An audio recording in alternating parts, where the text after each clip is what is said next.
अस्सलामुअलैकुम and hello to all students.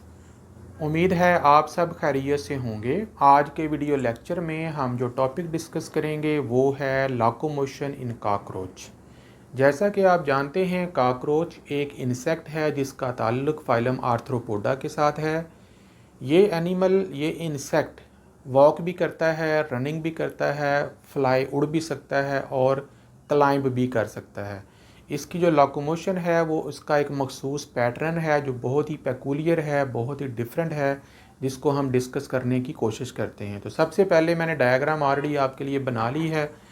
तो मेरे सामने ये कॉकरोच की डायग्राम है। ये मैंने उसका वेंट्रल व्यू लिया हुआ है। वेंट्रल व्यू जो है ये आमतौर पर बॉडी की बैली वाली साइड होती है। अगर हम इसकी वेंट्रल साइड पर देखें तो यहाँ पर हमें 3 पेयर ऑफ लेग्स नज़र आती हैं। 3 पेयर ऑफ लेग्स का मतलब ये है कि 6 टांगे हैं। अगर हम लेफ़्ट साइड की बात करें तो लेफ़्ट साइड पे 3 टांगे हैं। ये फ्रंट लेग है, ये मिडल लेग है और ये हाइंड लेग है। इसी तरीके से अगर हम राइट साइड पर बात करें तो ये फ्रंट लेग है, ये मिडल लेग है और ये हाइंड लेग है।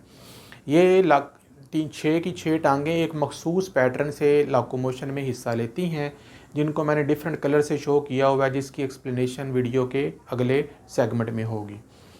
अगर हम डॉर्सल साइड की बात करें तो डॉर्सल साइड पे, जो कि बैक वाली साइड होती है, कमर वाली साइड होती है, वहाँ पर इसके विंग्स होते हैं। और विंग्स जो हैं उसमें 2 पेयर ऑफ विंग्स होते हैं। एक जो है वो 4 विंग्स होते हैं और एक हाइंड विंग्स होते हैं। 4 विंग्स जो हैं ये ऊपर होते हैं, ये हैवी होते हैं और ये फ़्लाइट में इस्तेमाल नहीं होते। अगर हम 4 विंग को ऊपर उठा लें तो नीचे जो है वो हाइंड विंग्स होते हैं, जो कि लाइट वेट होते हैं और आमतौर पर फ़्लाइट में इस्तेमाल होते हैं। अब ये उड़ता कैसे है और ये चलता कैसे है, उसकी एक्सप्लेनेशन जो है वो जानने की कोशिश करते हैं। अब मेरे सामने ये कॉकरोच की दूसरी डायग्राम है। कॉकरोच जो है वो अपनी 6 टांगों में से 3 टांगों का बैक वक्त इस्तेमाल करता है और एक ट्राईपॉड बनाता है। फिर दूसरी 3 टांगें जो हैं उनको इस्तेमाल करता है और एक ट्राईपॉड बनता है। तो इस तरह से फर्स्ट ट्राईपॉड और सेकंड ट्राईपॉड, 2 ट्राईपॉड जो हैं उनको इस्तेमाल करता है। ये पहली डायग्राम देखें तो पहली डायग्राम में मैंने कुछ एरो के ज़रिए आपको शो किया हुआ है फर्स्ट ट्राईपॉड को। फर्स्ट ट्राईपॉड में यूँ समझ लें ये लेफ़्ट साइड है। लेफ़्ट साइड की जो टांगें हैं उनमें लेफ़्ट फ्रंट, ये लेफ़्ट फ्रंट वाली है, एंड हाइंड और लेफ़्ट हाइंड लेग, ये दोनों टांगें। इसी तरीके से जो राइट साइड है, राइट साइड पे जो मिडल वाली टांग है, मिडल लेग है, ये तीनों टांगें एक ट्राईपॉड बनाएंगी और इनको लिफ्ट किया जाएगा, ज़मीन से ऊपर की तरफ उठा लिया जाएगा और उनको आगे की तरफ स्विंग किया जाएगा, मूव किया जाएगा। उसमें फिर क्या होता है कि इस तरफ वाली लेफ़्ट साइड वाली जो आगे वाली टांग है ये बॉडी को आगे पुल करती है और जो पीछे वाली हाइंड लेग होती है ये आगे की तरफ पुश करती है। इसी तरीके से जो अपोजिट साइड है, सॉरी जो लेफ़्ट साइड है, इसकी जो मिडल वाली टांग है ये स्टैंस यानी प्रॉप यानी सहारे के तौर पर काम करती है और ये अपने आप को इस टांग की मदद से ज़मीन के साथ जो है वो अटैच करके रखता है और इस तरीके से जो एनिमल है ये थोड़ा सा आगे की तरफ जो है वो मूव करता है। इसे हम फर्स्ट ट्राईपॉड का नाम देते हैं।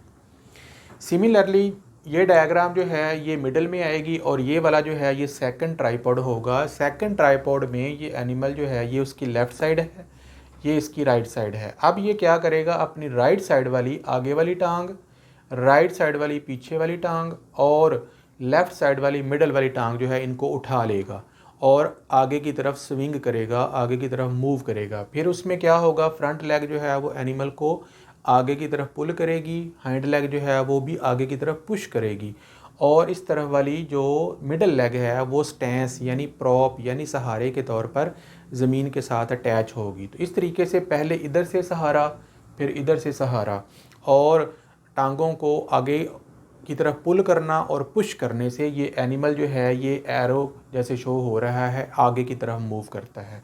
तो सेकंड ट्राईपॉड में राइट फ्रंट, ये राइट फ्रंट हो गई, एंड हाइंड लेग और ये राइट हाइंड लेग हो गई। इसी तरीके से लेफ़्ट मिडल और ये लेफ़्ट मिडल जो है ये तीनों टांगें जो हैं आर लिफ्टेड, ये उठा ली जाती हैं एंड मूव फॉरवर्ड और एनिमल जो है वो आगे की तरफ मूव करता है। तो इस तरीके से बारी बारी पहला ट्राइपॉड, फर्स्ट ट्राइपॉड, फिर सेकंड ट्राइपॉड को इस्तेमाल करते हुए टांगों को एक मैकेनिज़्म के ज़रिए लेकर ये आगे चलता है। अब यहाँ पर अगर आप देखें तो मैंने ये जो 3 टांगे हैं इनको ग्रीन कलर में शो किया हुआ, ये एक ट्राइपॉड बनाता है। इसी तरीके से ये जो रेड कलर का जो पैटर्न है ये दूसरे ट्राइपॉड को शो करता है। तो जब ये 2 टांगे लिफ्ट होंगी तो ये वाली टांग प्रॉप बनेगी, जब ये दोनों टांगे लिफ्ट होंगी तो ये टांग जो है वो प्रॉप बनेगी और मूव करेगी। इस तरीके से अल्टरनेट इन ट्राइपॉड्स की मूवमेंट से जो एनिमल है वो आगे की तरफ जो है वो लोकोमोशन करता है। बाज़ दफ़ा इस टांगों की मदद से ये तेज़ रफ्तारी से भाग भी सकता है, लेकिन अगर दुश्मन का सामना हो और उसने बहुत ज़्यादा तेज़ी से के साथ भागना हो तो इसे सम टाइम फ़्लाइट करना पड़ जाती है। लेकिन इसकी जो फ़्लाइट है वो शॉर्ट डिस्टेंस होती है, थोड़े से फासले पर होती है, उसे ग्लाइडिंग फ़्लाइट कहा जाता है। ग्लाइडिंग फ़्लाइट में जैसे मैंने पहले भी आपको बताया कि इसमें परों के 2 जोड़े होते हैं, डॉर्सल यानी फोर विंग्स और हाइंड विंग्स होते हैं। तो डॉर्सल विंग जो 4 विंग्स हैं उनको उठा लेता है और जो नीचे उसके हाइंड विंग्स होते हैं उनको परों की तरह फड़फड़ाता है, जैसे बटरफ्लाई या बर्ड्स फड़फड़ाते हैं। उससे उसको एक उठान मिलती है, एक फ़्लाइट मिलती है और वो ग्लाइड करता हुआ काफ़ी सारे डिस्टेंस के ऊपर जाकर लैंड कर जाता है। फिर वहाँ से भागकर फिर फ़्लाइट करता है और इस तरीके से ये अपनी लोकोमोशन को कंप्लीट कर लेता है। आई होप ये टॉपिक क्लियर हो गया होगा। नेक्स्ट लेक्चर तक के लिए इजाज़त दें। अल्लाह हाफ़िज़।